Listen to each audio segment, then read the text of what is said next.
kundi ng mahalagang dugo, gaya ng sa korderong walang kapintasan at walang dungis.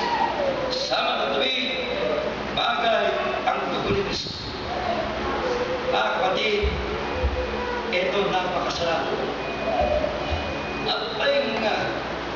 Apay nga na Kristo iti impalubos niya po Diyos kagos. We, tadidara na pudno nga isa timang linis. Ang aming nga banag kat malinisan sa buong. Ngayon tayo ito'y namagsa. Babakan itidara kakabsa. Tayo basol ko, basol yun, basol tayo malinisan. Tayo ito'y palawag na tayo kakabsa. Anya tayo iti pamatalagad na babaan bidara na Prisos, tayo basol ko, basol tayo amin, kat malinisan. Bibya malang kakabsa. Juan, umusit, ikas din tayo mabasa.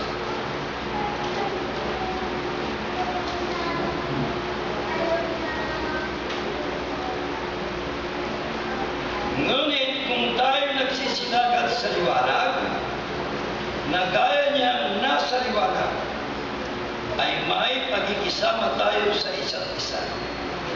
At nililinis tayo ng dugo ni Jesus na kanyang anak sa lahat ng kasalanan. Diyan ang bagis.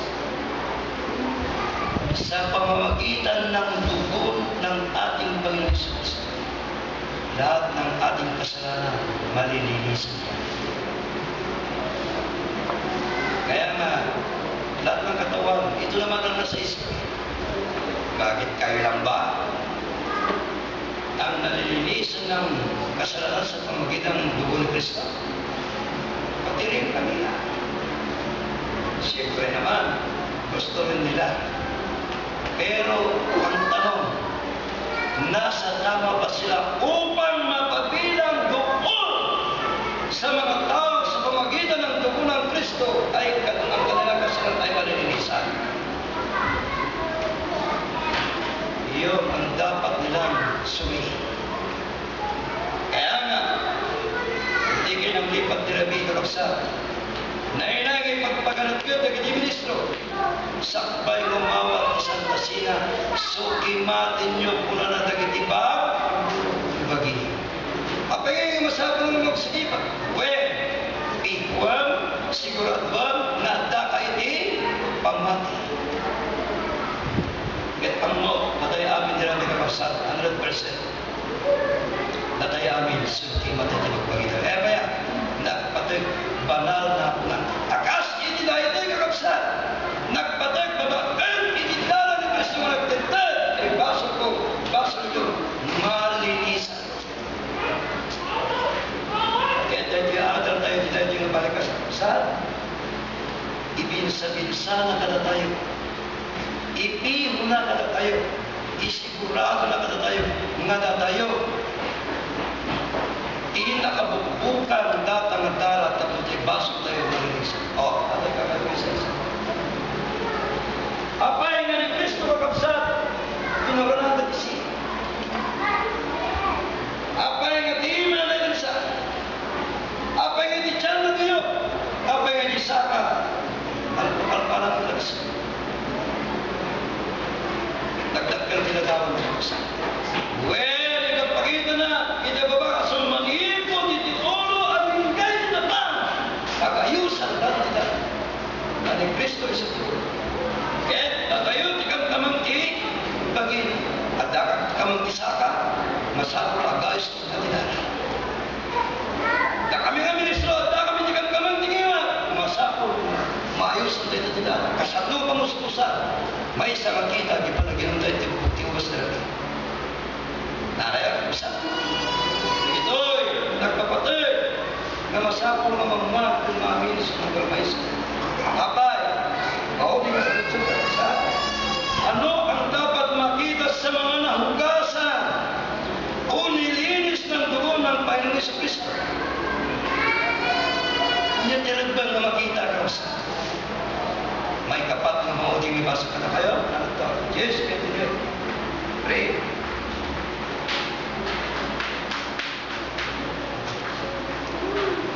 Jadi ko na. Gaano kayo nagpi ng parusa sa akala ninyo ang ihahatol na naupukol doon sa yumurak sa anak ng Diyos at umaring di ba na sa dugo ng tipan na nagpabanal sa Kanya at umalipusta sa Espiritu ng biyaya. Meron, mga kapatid. Meron umalipusta. Ngayon, alam ko mga kapatid, nagubog sa atin ang dugo ni Kristo. Kaya nga, pinaghandang natin, dahil ako, kayo, tayong lahat, ay alam natin pangalagaan ang dugo ni Kristo. Ano ba kalaga niya? Sabi sa 9:22, no awanti dala na iparupo, awante. Kaya, kakasa, mutay amin, sa dino tinakay parupukan, ay takadala. Karami, 20:28. Iglesia di Diyos, isu aginatang natin. Kakasa, minsan, mananaman tayo. Pod muna, nag-isaw na po Diyos, nasa sakit ng Diyos. Pod muna, di ko na po Isus. Hanlay, natitinapay ni pagbiyag tao, mudigin, isu amin, nasaw niya po Diyos, kaya pagbiyag na sa Pilipinas. Kapsat, pwede din na pagservi. Gilsa tayo kuma. Lagi ito yung mabalikas, may manggit nga na inay, iti puso, kaya nagkapanamutan tayo, na yung pagkamalan tayo.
Muling tatlong binika mga minamahal na kapatid, siya ang paring ipapaunawa ng mga minamahal nating nakahandang magtingko sa atin. Panglima po ay pagkiligod ng minamahal nating ministro, ang ating kapatid na anak Kito Ligan.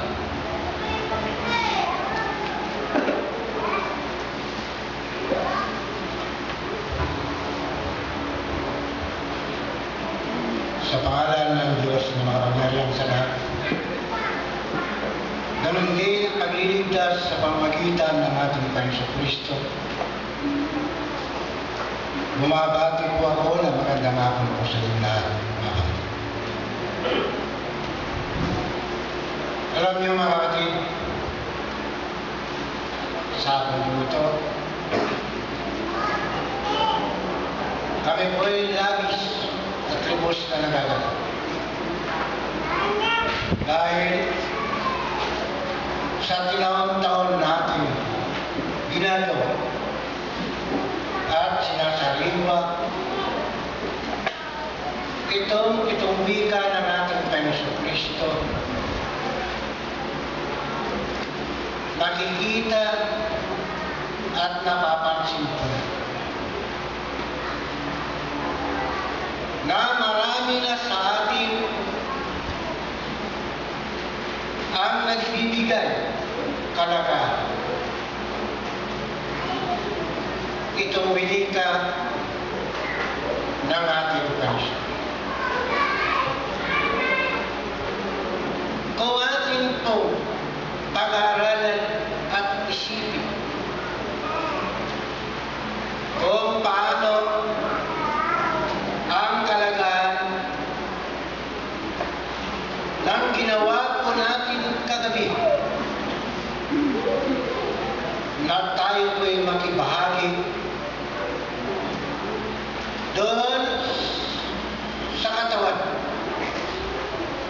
at dugo ng ating Panginoon Kristo, ay dapat isipin din po natin ang kalagahan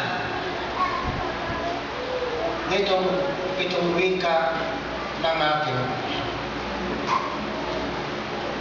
sa loob ng ilang oras ang ating Panginoon Kristo ay matupad po niya ang kanyang layo na mabili at matubos ang kasalanan ng bawat nabili ng Diyos. Na ito nga ang Iglesia. Kaya bago matubos ang Iglesia ng Diyos sa kanilang mga sanat,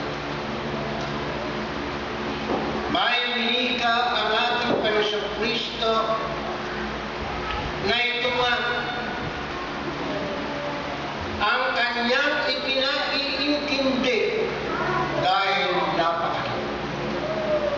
Pero ang tao ay hindi po nila binigyan kahalagaan. Akala po nila at itong wika ng ating Panginoon Kristo ay walang halaga sa buhay. Kaya mga kapatid, taon-taon ginagawa, ipinapagawa